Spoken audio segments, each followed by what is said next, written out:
R ಇವುಗಳಿಗೆ helping verbs ಅಂತ ಕರಿತೀವಿ. ಹೆಲ್ಪಿಂಗ್ ವರ್ಬ್ಸ್ ಅಂದ್ರೆ ಸಹಾಯಕ ಕ್ರಿಯಾಪದಗಳು. ಅಂಡ್ ಇವುಗಳನ್ನ ಪ್ರೆಸೆಂಟ್ ಟೆನ್ಸ್ ನಲ್ಲಿ ಮಾತ್ರ ಯೂಸ್ ಮಾಡ್ತೀವಿ, ಅಂದ್ರೆ ವರ್ತಮಾನ ಕಾಲ. ಐ ಅಂದ್ರೆ ನಾನು, ಇಲ್ಲಿ ಆಮ್ ಹೆಲ್ಪಿಂಗ್ ವರ್ಬ್ ಬರುತ್ತೆ. I M. And next we ಅಂದ್ರೆ ನಾವು, ಇಲ್ಲಿ ಆರ್ ಹೆಲ್ಪಿಂಗ್ ವರ್ಬ್ ಬರುತ್ತೆ. We are.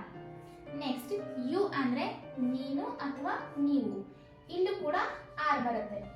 You are. Next they ಅಂದ್ರೆ ಅವರು, ಇಲ್ಲೂ ಕೂಡ ಆರ್ ಬರುತ್ತೆ.